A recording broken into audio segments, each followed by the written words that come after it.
Happy Tuesday, and welcome to the Ram Ashram Satsang practice session, where you'll learn a modern Satsang method for obtaining peace, light, and love in your life. My name is Eddie, and I will be introducing the facilitator for today's event. But first, I'd like to give you a brief overview of this Satsang session. If you direct your attention towards your screen, you'll see the first element is Satsang. Satsang is a scientific method whereby we may obtain peace, light, and love in our life. It requires no physical skill, spiritual accomplishment, or meditation experience to begin its practice. Satsang consists of two words, Sat and Sang. Sat means positive energy, and Sang means to be with or to be in the presence of. Therefore, the word Satsang means to be in the presence of positive energy. The next element is meditation. Meditation is an important part of Satsang. When we meditate, we withdraw consciousness from worldly objects and direct it inwards to focus on a single thought. In doing so, our minds become calm and our thoughts become pure, thereby allowing us to obtain higher states of consciousness, such as enlightenment, peace, light, and love.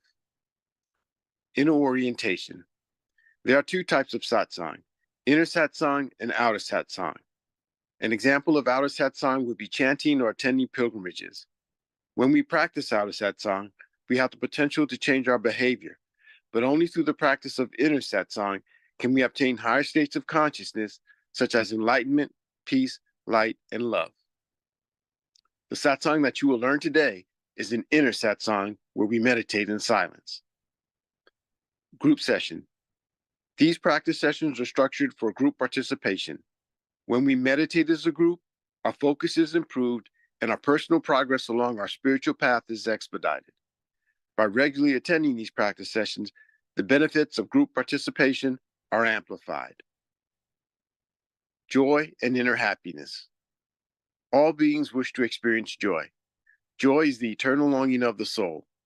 But only through the practice of inner satsang can we obtain a higher state of consciousness, such as enlightenment, peace, light, and love.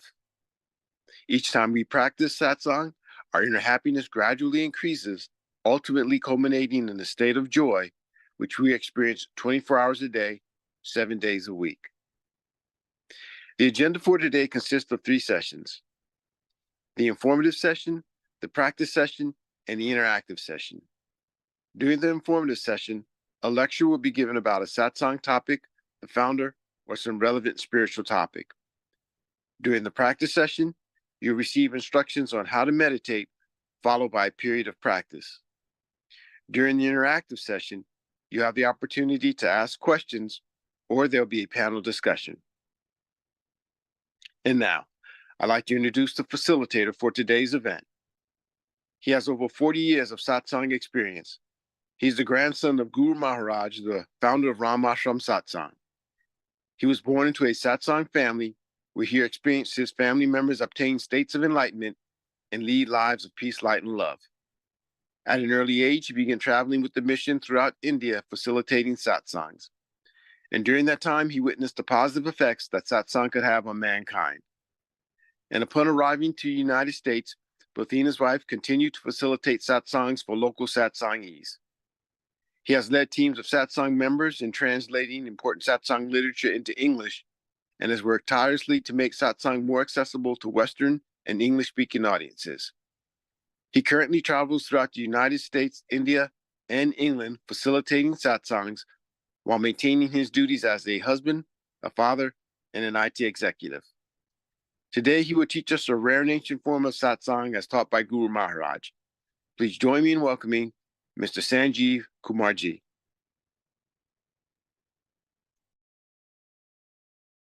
Happy Tuesday, everyone. Thank you, Eddie. So I think today let's talk a little more about the samadhis, or a higher consciousness, higher awareness state that comes through the spiritual journeys and meditation. So there is almost there are like 3 different states. Dharana, Dhyan, and Samadhi are nothing but an initial stage where we decide to manifest something or imagine something, or just decide to concentrate on something. So what we are meditating on, so that's what we start with. When that becomes a very focused effort and we go deep in it, and that's when the second step of meditation comes in, where you forget who you are, where you are. It's deep meditation where, when we practice, which we will do shortly, typically we would, you know, um, go into deep silent meditation, after the music fades away. So there is transition in, because, in a way, that's also a stage where you're trying to concentrate.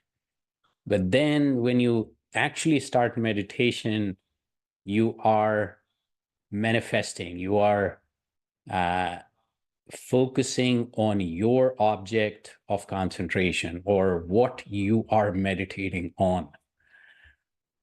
And then this deep meditation stage is actual meditation. So, it's like when you're in the initial part of sleep, you are, you do all the preparation, uh, you know, you are still a little bit awake, but not in the deep sleep state right away, right?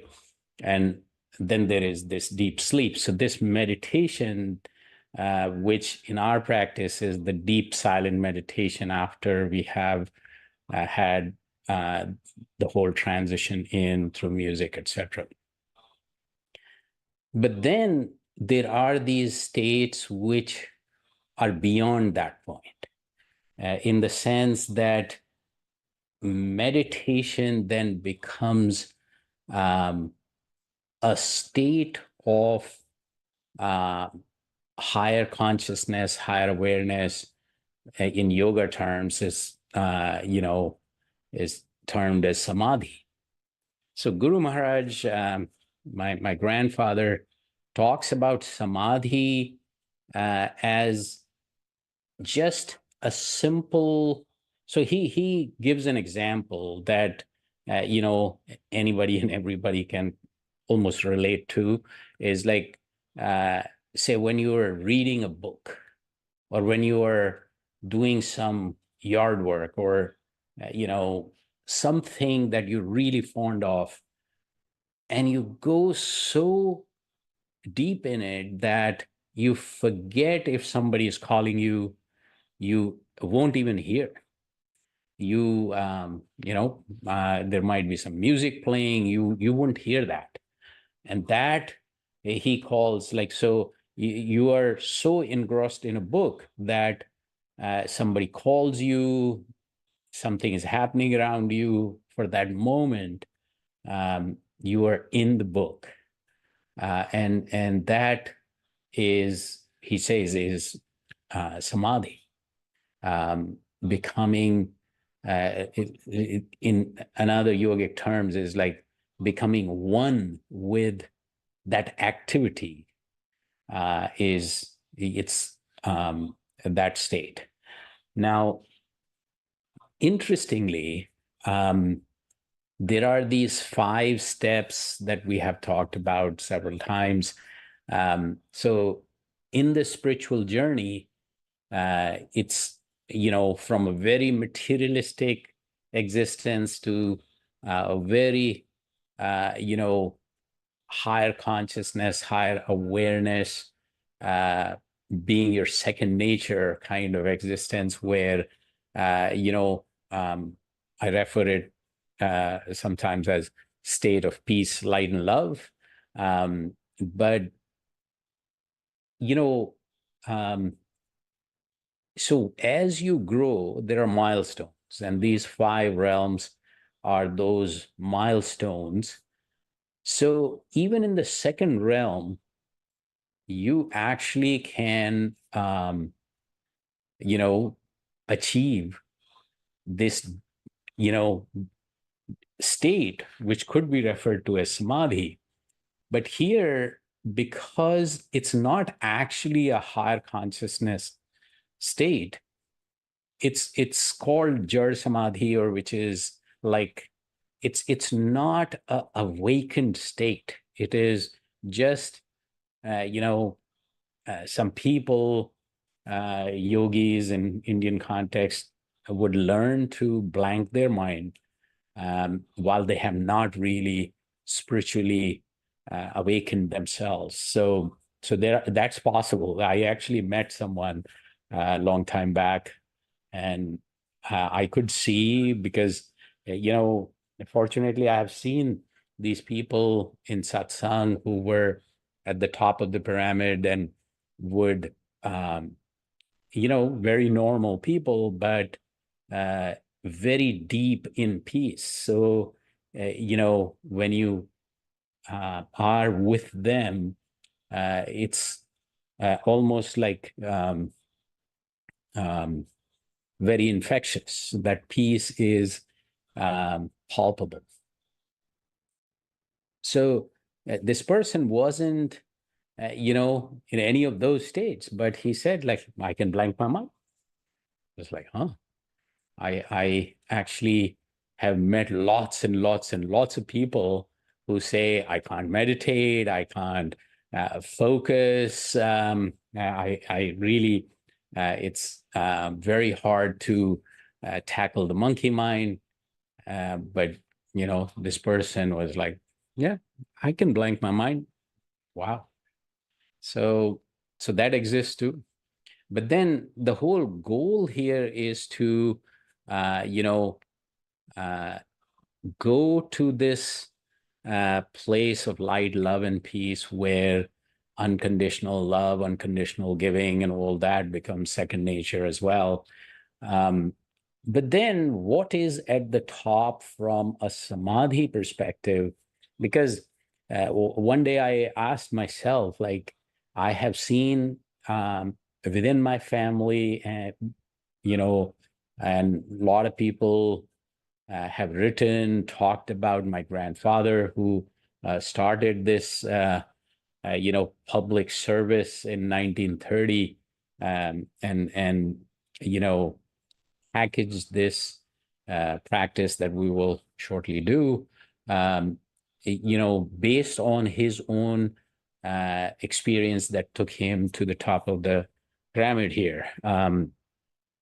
And what he described. So I asked myself, like, what have I seen which was different in these people who were the leaders in satsang, who demonstrated, so it wasn't just the behavior, but I also didn't see them to be like they didn't go to the Himalayas. They were family people, very normal, So what is that is different?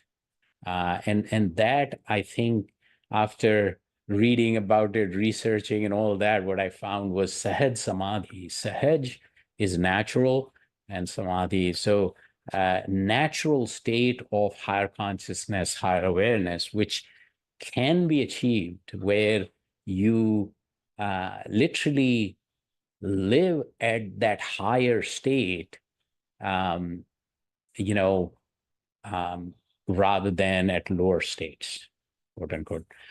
Which so that Sahaj Samadhi is where you really um, you know do all the normal things as duties in your life, but you are so detached from it that uh, the uh, the effect of ups and downs on you is either minimal or doesn't exist, which is very uncommon. I mean, for most of us, It's not just the monkey mind that keeps disturbing our peace, but all the emotions and all the interactions. So what happens, in another talk, I talked about, like, as you grow through the higher realms, your reaction to things keeps changing and pretty drastically. So that's why these are milestones. Um, so at the bottom, it's very, um, you know, um, the reactions are based on, how it affects me alone. There's no empathy and all that, but later on, the empathy keeps increasing. Your, um, uh, the whole me state changes to, you are now aware of, you know, uh, not just your own needs, but others' needs as well. And then as you go further up, uh, this then, it dawns on you that everybody else's, um, happiness is integral to your happiness. And that is literally not just a thought or something that you talk about. It's actually an experience. It's something that is literally in the realm of knowledge, or uh, where the third eye opens up. You rewire your brain, and that the clarity that you get there, um, you know makes you really, um, get to that next stage of unconditional love and unconditional giving. So I just wanted to touch upon some of that. And but at the end of the day, it's all about practice, connecting uh, a, to this peace within yourself. So, I always refer to as inner peace, and that's the practice that we will do now to connect with our inner peace, because peace is within. If you, the more attempt we make to try to find happiness outside in the outer world, um, that generally turns out to be an attempt in vain, because peace is right here, within us. So, as Eddie was mentioning, what we need to do is to do inner pursuits. So this is inner satsang, or inner meditation, or inward orientation is the key here. So inward orientation and uh, meditating on this transcendental energy. So that's what we will do now. So for inward orientation, still and relaxed posture, because every time your body moves, your mind moves with it. We want to minimize that. Eyes lightly closed, because same thing, the sensory input disturbs our, uh, you know, um, our meditation, and so distracts our mind as well. Then, close your eyes, still and relaxed posture, and think of this transcendental energy in form of light. And that light, uh, you know, the source of this light you can decide on your own, but this light is entering your heart and distributing throughout your body, and you are becoming one with this light. You are becoming the light. So, um, you know, think of this transcendental energy, uh, feel the presence, feel the connection. It's right here, right now. And that light is entering your heart, enlightening your heart, And then this light is distributing throughout your body, and you are becoming one with this light. So you are getting completely and totally immersed in this light. Mind wanders away, which it will. All you have to do is just bring it back to this thought and this thought alone. So the focus here is that there's no activity. There is just this observation of this enormously uplifting, positive energy in form of light that's entering your heart, enlightening your heart, and then this light is distributing throughout your body and you're becoming the light. You are, so inside and out, you are in this transcendental light. So we'll start with music. Music helps the concentration, and then the music fades away, and we'll go into deep silent meditation on this transcendental energy. And then we'll transition out with music. Let's start now.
So happy Tuesday, everyone.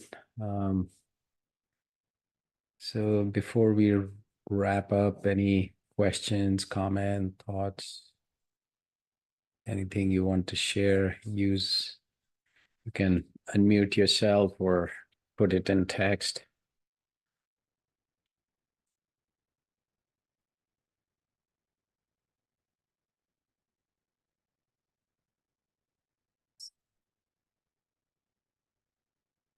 So just checking, Diana, anything I can answer, explain, any questions, comments?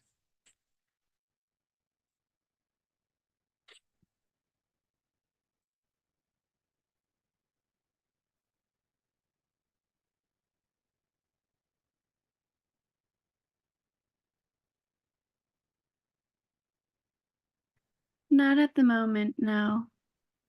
Thank you. Thanks for being here.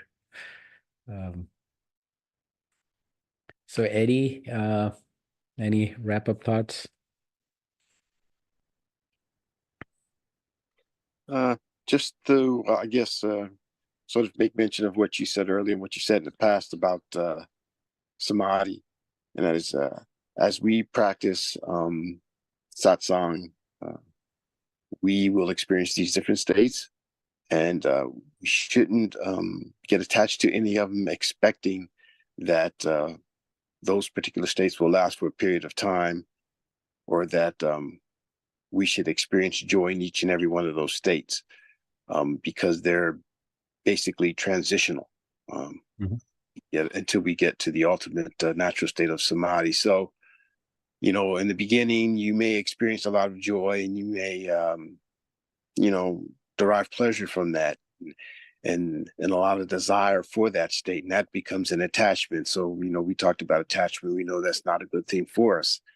So you can experience them, but we have to leave our minds open, and we have to continue with the method until we move on to the next stages. And then, you mentioned before in the past that there comes a time when we, particularly in the dream samadhi, where we, experience those thoughts, and we don't feel like we're progressing anymore.